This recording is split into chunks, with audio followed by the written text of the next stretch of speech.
মহানবী সাল্লাল্লাহু আলাইহি সাল্লাম তিনি বিশ্বের সবচাইতে দুর্ধর্ষ যোদ্ধা ছিলেন। তিনি মাত্র 10 বছরে 78টি যুদ্ধ পরিচালনা করেছেন, নিজে স্বয়ং যুদ্ধে অবতীর্ণ হয়েছেন এবং তিনি সর্বপ্রথম মদিনাতে রাষ্ট্র প্রতিষ্ঠা করে জাজিরাতুল আরব প্রতিষ্ঠা করেছিলেন। তার হাতে গড়েছিলেন সশস্ত্র বাহিনী, তার হাতে এক একটা বীর সেনা যোদ্ধা তৈরি হয়েছিলেন। কিন্তু আজকের ইসলামের দিকে আমরা তাকালে দেখতে পাই বড় বড় আল্লামা, মুফতি, মুহাদ্দিস, পীর, মাশায়েখ এই সব তৈরি হয়েছে, কিন্তু আসলে সেই যোদ্ধা তৈরি কেন হচ্ছে না? কেন বিশ্বের বুকে আজকে মুসলিমরা নির্যাতিত?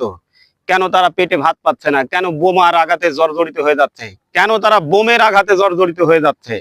কেন তাদেরকে আজকে উদ্ধার করার মতো কাউকে পাওয়া যাচ্ছে না?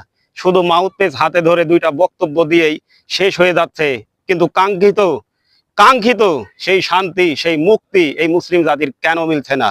আসুন আমরা মহানবী সাল্লাল্লাহু আলাইহি সাল্লামের সেই যোদ্ধা নবী তিনি ছিলেন, তিনি যে সেনাবাহিনী তৈরি করেছিলেন, তিনি যে বিশ্বের বুকে শান্তি প্রতিষ্ঠা করার জন্য যেই মিশনে অবতীর্ণ হয়েছিলেন, আমরা সবাই মিলে ঐক্যবদ্ধ হয়ে সেই যুদ্ধ করি, সেই মিশন আমরা পরিচালনা করি, তাহলে বিশ্বের বুকে আমরা শান্তি কায়েম করতে পারবো।